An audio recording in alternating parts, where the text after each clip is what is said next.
In this session, we are going to talk with Piotr about how to make the transition from software engineering to a business role. And after the event, there will be a chat-based Q&A where you can ask any questions you'd like. So let's begin. So can you briefly describe what the company is and what is your role? Sure. So thanks for having me here. So MarketLab's mission is to provide top quality automated shelf analytics to retailers, merchandising agencies, and brands. And this contributes to increased sales and better customer satisfaction. So we use cutting edge technology.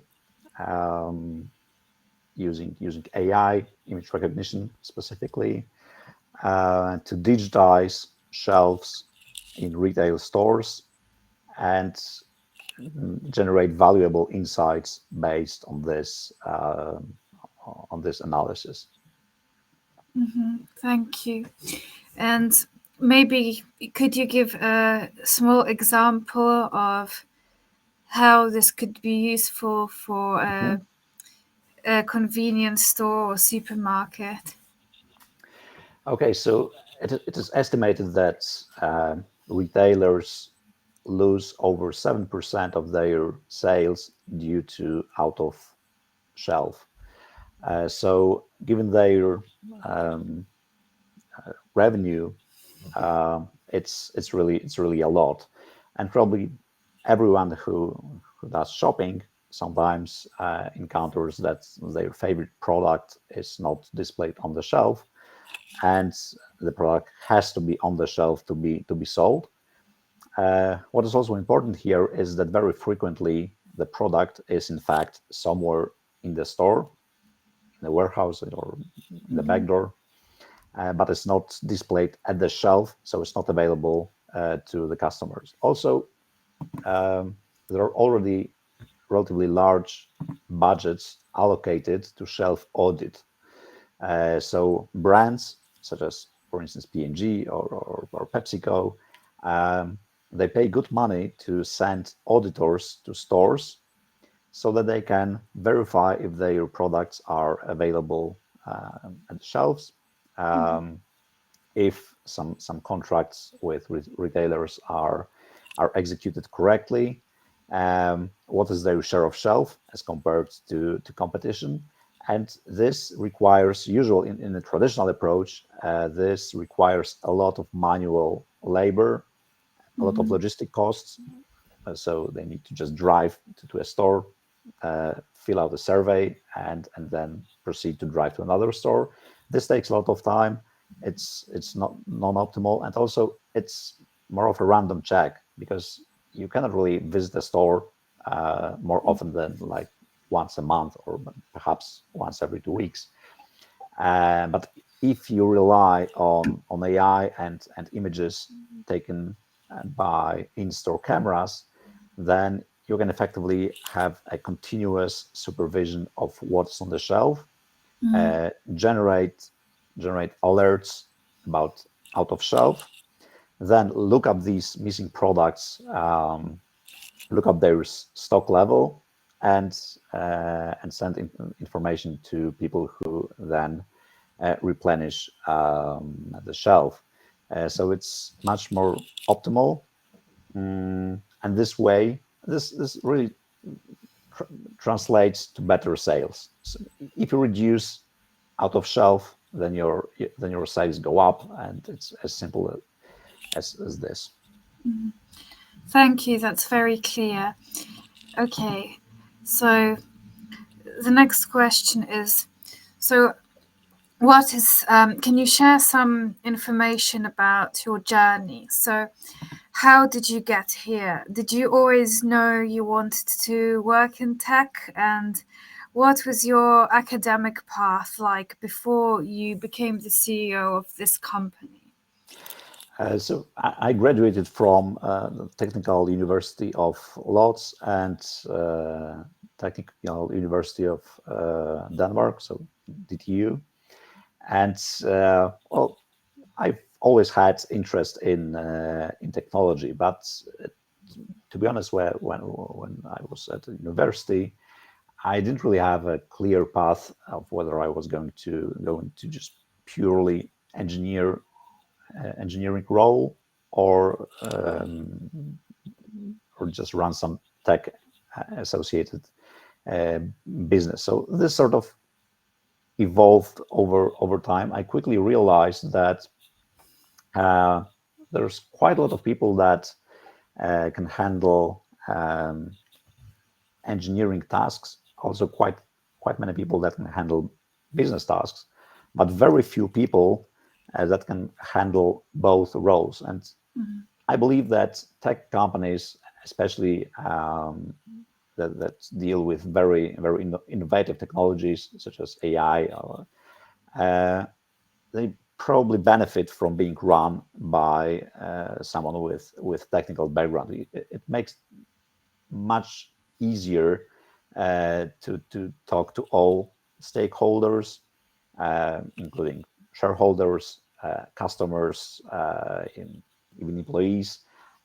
So I noticed that I can talk to both worlds and somehow try to glue these worlds together. So that's why I decided first to run my software house, and then over time got associated with MarketLab.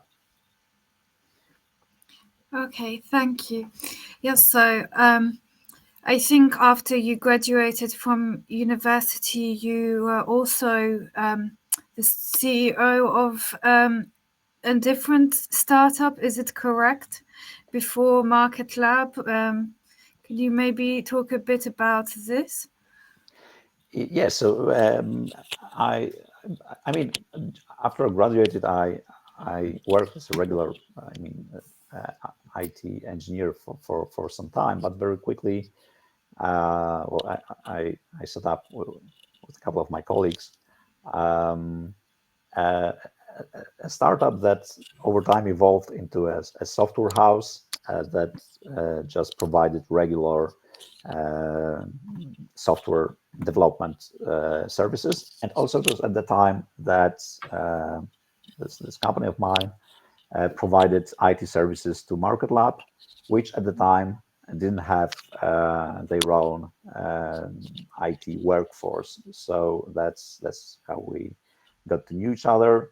And over time, I first started to my role at MarketLab as a consultant, and then I decided to join the capacity of CTO, and then became CEO in 2023. Okay, thank you. So, when you first became the CEO, what would you say were the main problems and challenges you faced, if there were any? Well, yeah, I mean, running a business is full of challenges from all sides. I mean, I would generally categorize them in two main categories. So one were customer related, and the other category would be shareholder related. So as for customers, marketing and selling cutting edge technology is sort of difficult. So you have to be innovative not only in terms of technology, but also in terms of your sales process. So it's sort of an uncharted territory. So I mean, it takes a lot of time with each customers, and the sales cycle is very long. So that's certainly a challenge if you're trying to sell something that is not yet very widespread in at least in retail. So that was definitely challenging. And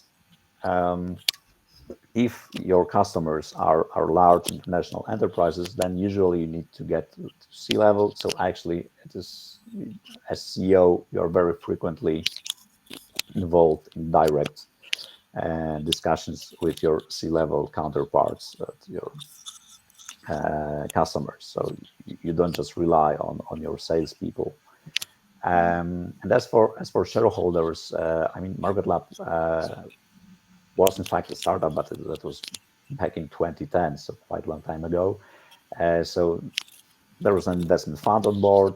There were founders on board, and as a CEO, you need to sometimes mediate between different interests and different stakeholders to ensure that that all shareholders are, well, looking the same direction. So that's also a job of the CEO that probably many people don't think about immediately. But it's also an essential part of business, especially if you are, past A series and you have some investors, institutional investors on board, and this is also part of the job. So, do you think that it's a significant challenge to explain maybe to clients or investors who don't know too much about the technology why they should invest in something like this AI monitoring of shelves? Yes, is definitely you have to, well, make this translation from technology to some business value that you can communicate to investors and also to customers. Actually, customers, very few customer representatives are really technical. What they are looking at is credibility, return on investment, how this technology can be introduced into their business without major disruption. So technology adoption. So these are all aspects that are not very tightly coupled with technologies, and you have to be a good communicator to be able to convince customers, well, to take a risk and invest into a very novel technology, and also to persuade investors to back you up with capital needed to well, develop such technology, because, well, currently developing technology is very expensive due to very high labor costs of qualified engineers. So this it's a significant investment to develop such technology. Yeah, so translating the technology into, like, mapping into business requirements is clearly a really important skill here. Yeah, yes, exactly. Because you can just create a deck of slides and show how perfect your technology is in terms of some technology metrics, and this will not persuade anyone, because I mean, customers will not understand what you're talking about. So yeah.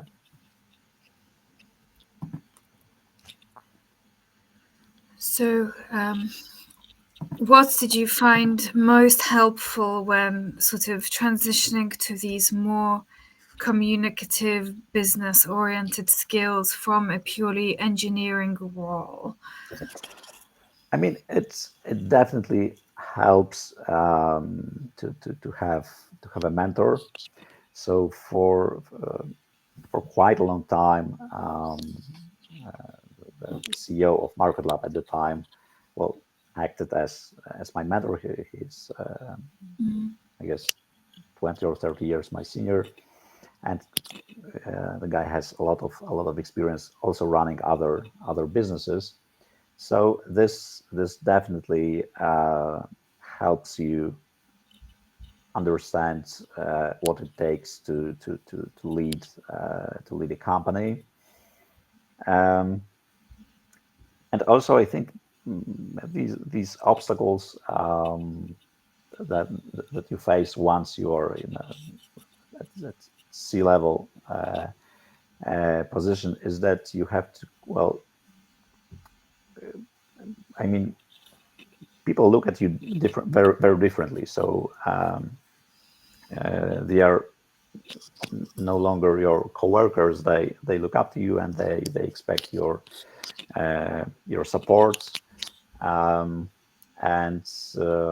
well, yeah, you have to adapt quickly, so that because if you feel out of place, then I mean, employees will feel this very, very quickly. And that's why I also feel that having a technical background is extremely helpful in running a tech company, because even though you are they're superior, then still as an engineer, they are still your colleagues and peers, and that helps a lot, and also this builds trust.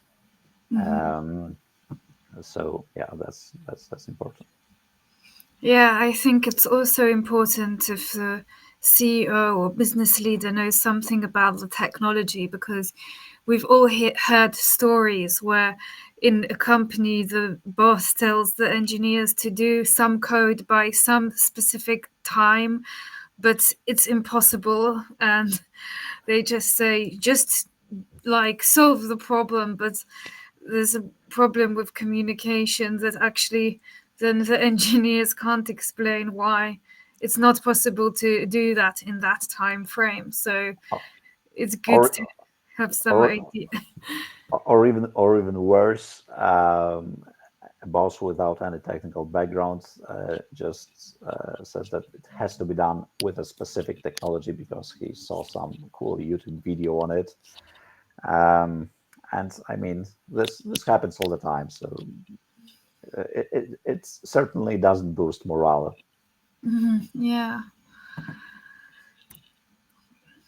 So talking about the core technologies, like, I guess just in terms of like frameworks or from a more technical perspective, what kind of skills, technologies are being used by the engineers, and why did you select these particular ones? Okay, so I could talk about this for probably much longer than we have allotted time, but in a nutshell, we use image recognition, including deep learning,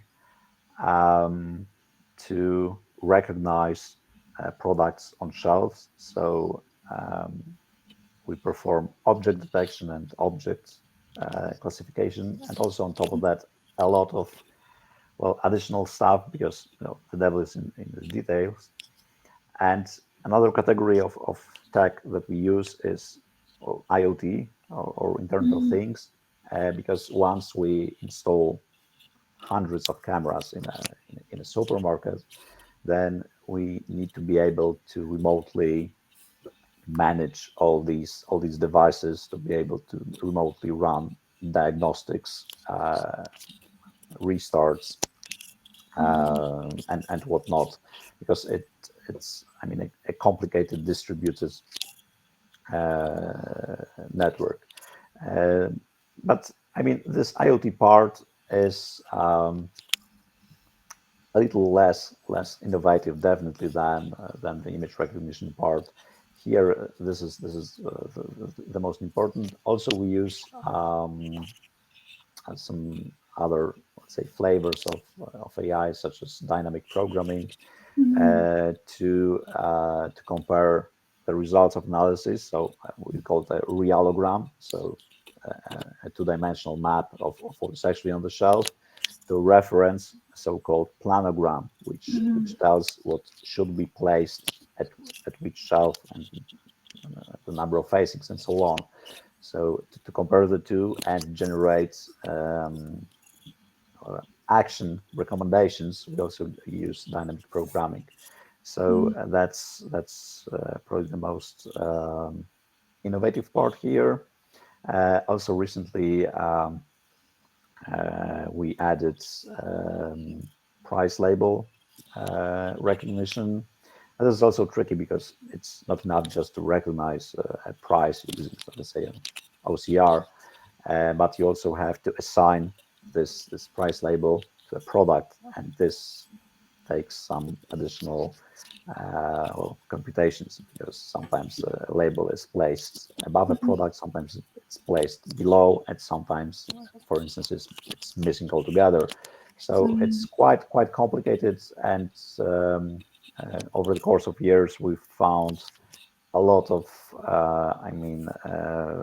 corner cases in different retailers. So this is really both complicated and innovative. However, at this stage, we are able to deliver near perfect results that are at the level of manual recognition. So at this stage, we are as good as a human looking at pictures of shelves and recognizing products. And in most applications, this is just good enough. So yeah. Oh, yes, this sounds very useful, because even today we went to the supermarket and there was a big section of things, 3 for the price of 2. But some of these things didn't actually have the label, but they were on the shelf. So we try to avoid these and not buy them, because sometimes they put products that are not in the 3 for 2 deal in the same section. And then you think it's 3 for 2 and you go to pay, and actually it's like €6 more. So sometimes, yeah, even every week in the supermarket, I'm looking at a product and there's no price and no label there. So and also it's a problem that is not really fully solved by electronic shelf labels, because what electronic shelf labels can deliver is that, well, prices are up to date, but they cannot ensure that the labels are actually placed anywhere near products. For all it's worth, they can be, in a drawer somewhere and not displayed at all. So, the only way to 100% sure is to take a picture, analyze this, and then compare prices to the price list, and also to what is physically displayed on the shelf.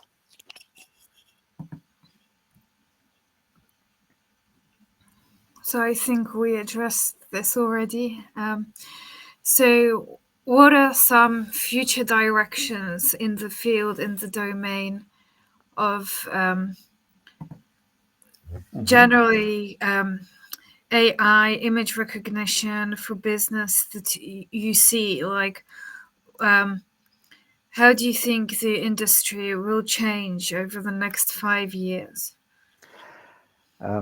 So shelf recognition has been present in the retail industry for a couple of years now, at least. But this was usually limited to brands. Think PepsiCo ordering a shelf audit. So it's much easier to train a model for 100 SKUs, send an auditor, and use shelf recognition to assist person at the shelves. but it was so far it's been very difficult to analyze entire stores. I think that it's been only made possible with in-store cameras, and I think that this is the trend that we are going to see over next years, and also this will allow retailers to monetize this kind of data. Currently, some retailers, such as, for instance, Carrefour, they already monetize sales data. So if for instance, if you are a supplier of Carrefour, you can register, pay a fee, and request POS data from multiple Carrefour geographies, so that you can analyze this for marketing purposes, for instance. And it makes sense to monetize shelf data in a similar fashion. So currently, brands already pay for shelf audit, so they could also buy this kind of data directly from retailers, and this data would be of much better quality, a much better audit resolution, and probably, given that no auditor is needed, it could be more affordable. So I think that we're also going to see this kind of shift here, and this will also affect probably merchandising agencies responsible for sending merchandisers to refill the shelves, because currently they usually operate based on some predetermined schedule, because only after they have arrived at the supermarket can they tell what is missing. If they use in-store cameras and feedback from them, then they can change their approach to a more targeted one. So they can just focus on these stores that have the most out-of-shelf products, thereby increasing average on-shelf availability. So I think that this technology will have this kind of impact on brands, merchandising agencies, and retailers. Okay, thank you. And so how would you describe the culture inside MarketLabs? So I think that this is a very casual culture and informal one. Also, quite a lot of our staff are engineers. So in this case, this leadership is, you really have to be a leader and not a boss, because you cannot antagonize, for instance, senior engineers, because they have a lot of expertise, they have a lot of confidence, and to have them cooperate with you effectively, you really have to convince them that the vision that you support is actually the best course of action, rather than impose it on them. So I would call it that this culture involves a lot of consulting, a lot of open communications, and it's also informal, because, as I said, you are formally a superior, but in terms of being an engineer, you are more of a colleague and peer, and that's how tech business can be effectively operated. Okay, thanks. And so how would you say that you approach taking risks and failure and approaching more sort of risky or like decisions where there are high stakes? Mm-hmm. Well, it's a very broad question. So, I mean, you cannot run a business without taking any risks. That's just plain impossible. But what you can do is you can manage risks. So, in the context of um, running your own company, probably the best example here would be just risk associated with funds invested in the company. So you can either invest your own funds. So this way you risk everything, or you can share this risk. And for instance, with having venture capital or some private equity investors on board. So, and this way, this risk associated with running and developing a business is shared across, well, companies that deal with risk professionally, because actually this is what investment funds do. They professionally deal with investment risk. So I think that this is something that you need to take into account while starting and running your own business. Also, frequently it probably makes sense to be careful about choosing your investment partners. Also, it might make sense to have individual investors, so-called business angels, rather than institutional ones. But this is something that you really need to approach on a per case basis. I mean, there's no one size fits all approach here, definitely. Okay, thank you. That's interesting. And so, how about so I think we already discussed collaborating with your clients and users, but I just also wanted to ask, so when I asked about the future directions with AI image recognition, often like people just starting out in the software engineering field say, oh, like now because of these not just ChatGPT is the most famous, but other large language models like Devin and these models which can produce code for you with prompts.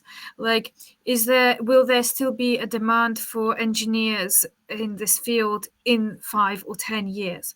And I just wanted to see what's your opinion on this. Is this still a field that's a good idea to go into given the state of affairs? Well, actually, that the demand for engineers is not really declining yet. So, I mean, I'm pretty sure that uh, junior engineering positions could be to some extent replaced by AI. But I think that senior engineers are pretty safe, and they will just use these AI tools to boost their performance. They will be able to deliver more, to develop more, well, apps and so on. But still, I think that engineers will be required for this line of work in the predictable future. I mean, once we arrive at, let's say, some general AI that would be as good as human intelligence, then probably this could change. But I don't I don't think that we are, I mean, very, very close to this breakthrough. Yes, I think I would agree that we are still far away from a generalist AI. Mm-hmm. So, what is next for your company in particular?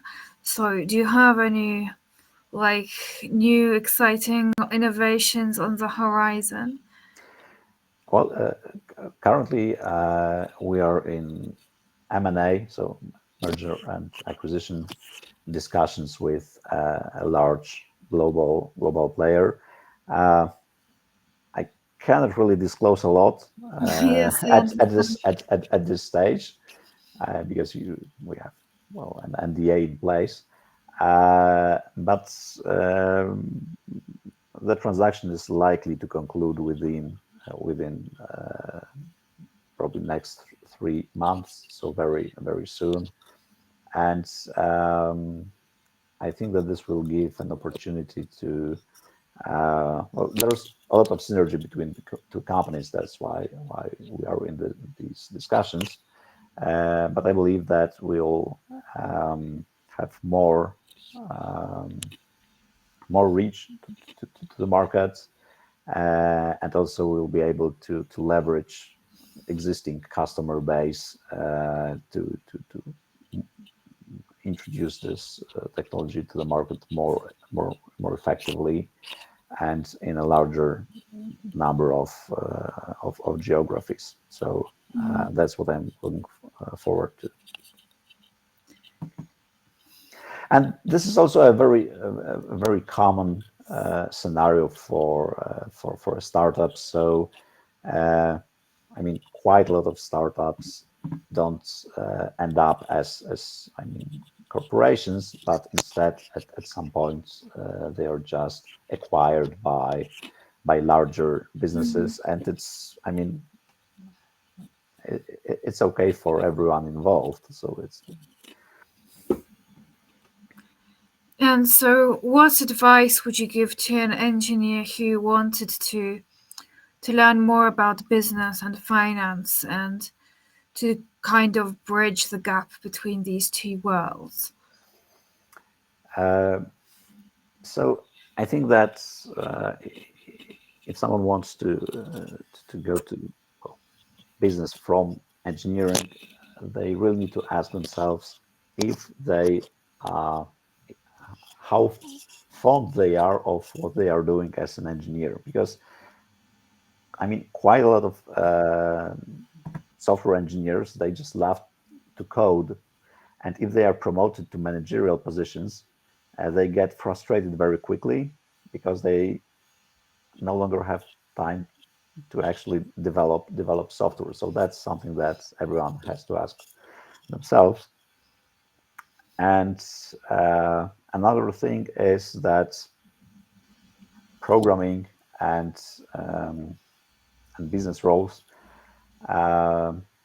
demand very different kind of focus. So usually when you develop software, you work in a sort of a single thread mode. So you are concentrated on a single problem, and you try to tackle this problem. And if you are a manager, then you have to deal with, I mean, tens of problems on a daily basis, and you have to switch between contexts very quickly. So it's a very different thing, and I mean you have to try it to verify if you are okay with that kind of work, because very frequently what I also saw a couple of times is that engineers promoted to managerial positions, they not only get frustrated because they no longer can develop software, but also because they expect everyone around them to act in a very orderly manner as befits an engineer. And but on the other side, they have business people, sales people, marketing people, and they have a very different style of working and thinking, and it very frequently is a cause of some conflicts between engineering team leaders and business people. So I mean, I guess you have to try it and verify if you are really up to this task. Okay, thank you. Yes, so if someone was applying, I suppose, in the context of this event as an engineer for your company, what kind of skills and both technical and soft skills would you want to see, and what sort of thing would you really not want to see in an applicant that would make you immediately discard them? I think that the most important thing is, I mean, when I'm interviewing people, is that I need to be quite sure that the applicant will fit to the team. I mean, this is even more important than technical skills. So a red flag definitely would be if someone was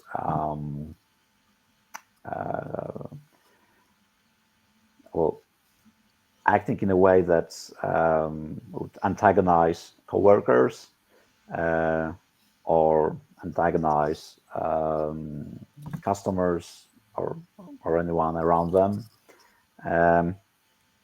Then,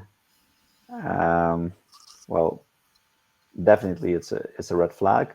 Because as for technical skills, well, obviously, if you want to hire let's say a SQL engineer, then you have to verify if they are really proficient in this technology.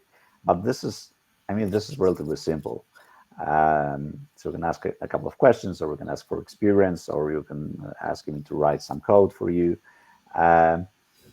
But verifying soft skills is a little bit more tricky. But this is that I actually focus on. So I'm trying to sort of have an educated guess if a person is going to be a valuable addition to our team as a team member, as a team player, as someone who contributes. Because otherwise, regardless of technical skills, it's not going to work if a person is just unable to cooperate with coworkers, and so, yeah. Yes, it seems like this is something that could be quite difficult to test in an interview, though. So I mean, well, yes, and that's why usually we start our cooperation with like a trial period of let's say 3 months, and it's more than enough to test if a person is a team player or a team disruptor.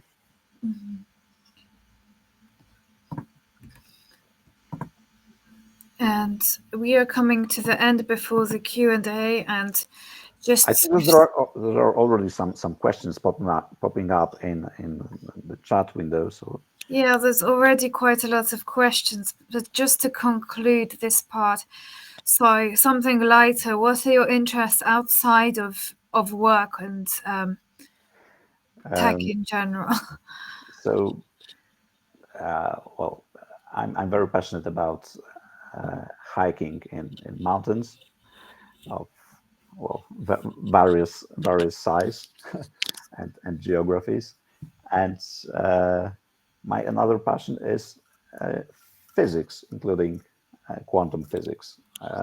So totally unrelated. I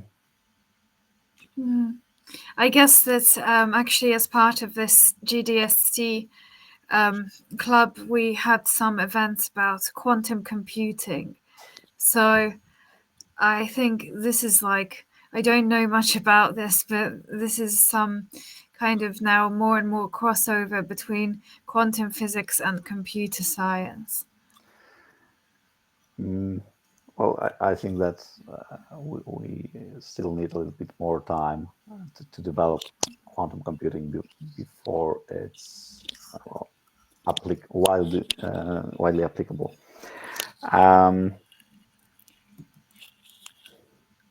And to finish, what do you enjoy most about being CEO of MarketLab? I think it's just a positive impact that I can have on people's lives. I mean, including customers, employees, my colleagues, board of directors. I mean, I really care about that. I can really provide a meaningful, positive change. So that's what's really enjoyable for me. Okay, thank you so much for your time. That was very insightful. So we can move to the Q&A session now. Okay, so what is the amount of technical knowledge is needed for a CEO in a tech company? Well, I would say that quite a lot, really, and a lot of successful tech companies are led by people with excellent technical background. You don't really need to be into very fine details, but you really have to have a very good understanding of the technology and also of what can be done, what cannot be done.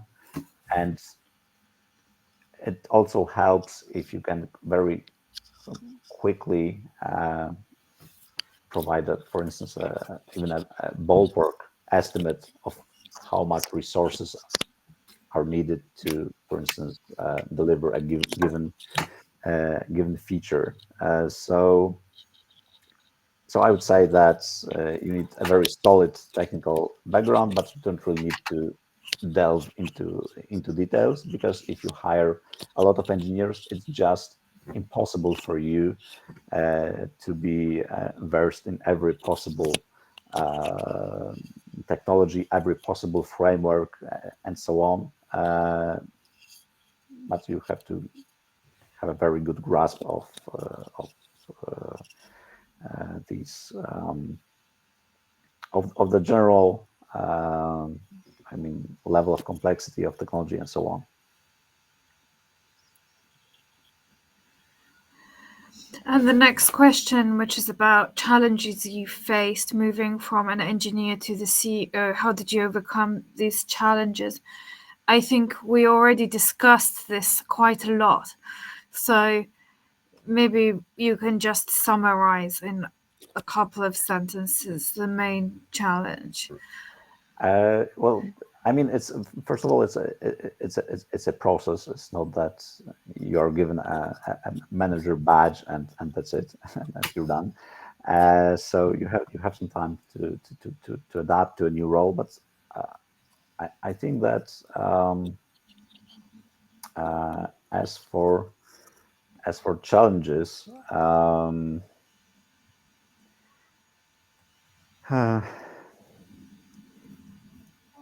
well, it was a sort as I said, for me, it was sort of a smooth transition, because I realized that I can talk to both sides and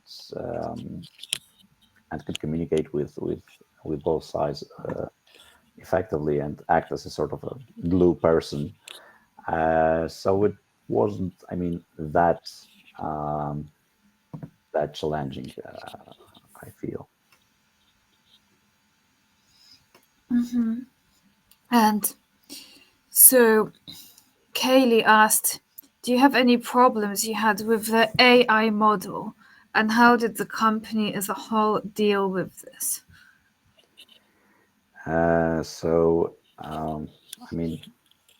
obviously, yes, we're constantly facing a lot of challenges with our AI model, and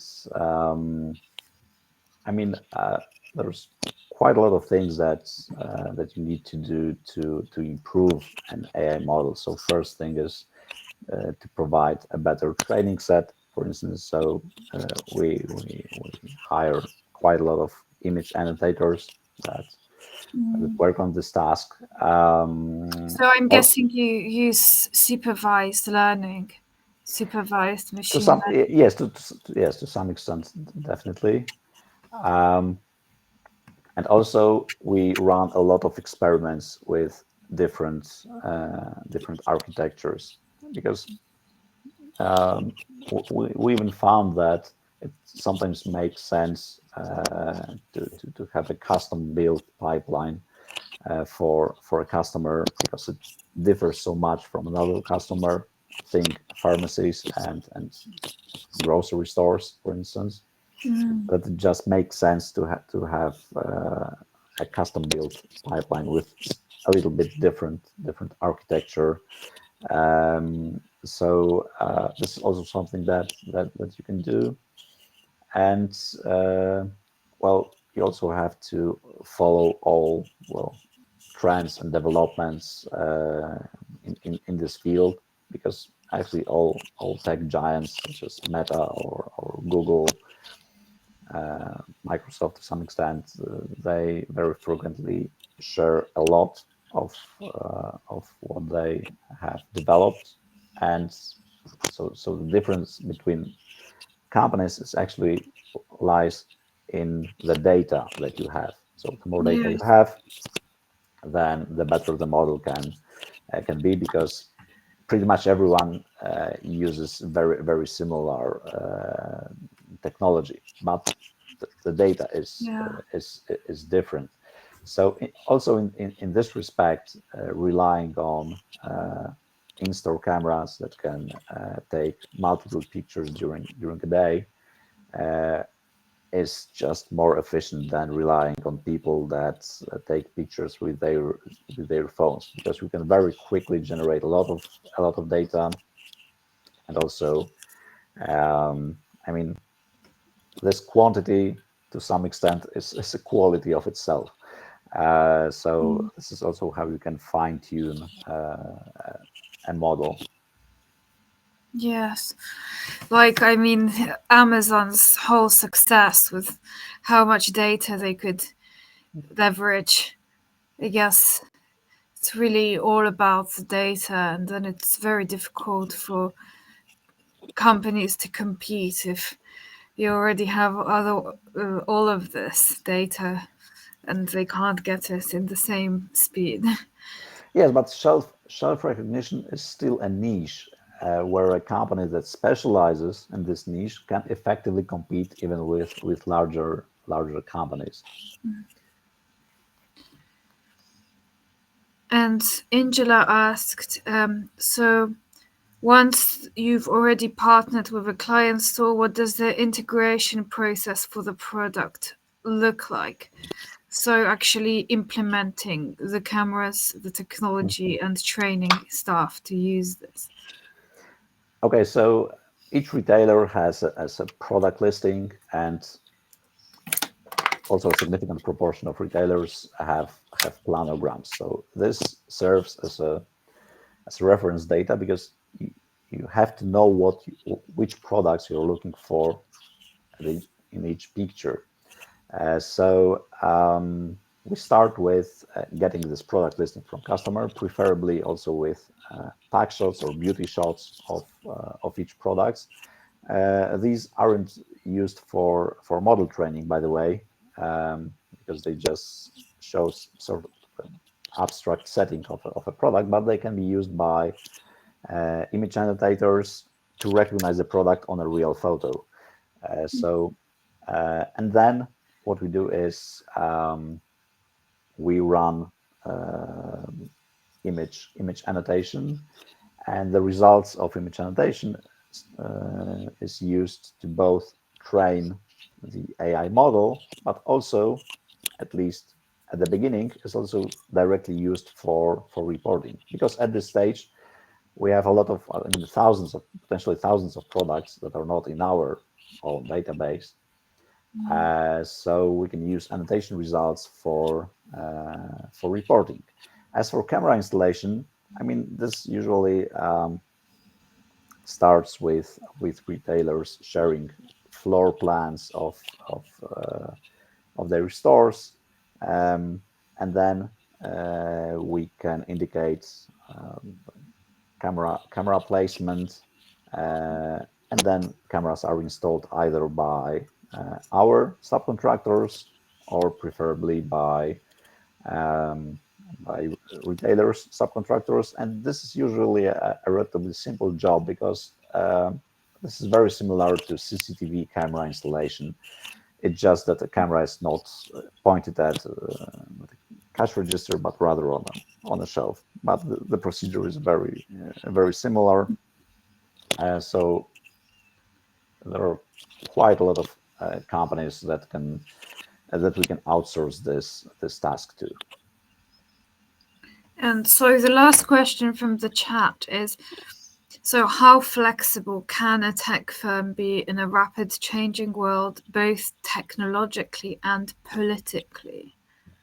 I'm not sure. I think I need. Can you elaborate on this a little bit? I mean, what kind of flexibility? I mean, political flexibility? I don't think I follow. Yeah, I don't really know either what exactly is the question. So, yeah, if you can elaborate a bit in the chat.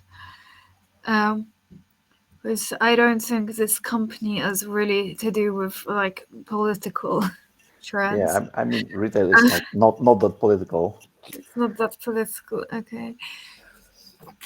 And I guess I have a final question, which is, you mentioned SQL before as the database technology. So it was just an example. We actually use SQL to a very limited extent currently, mostly for customer reports.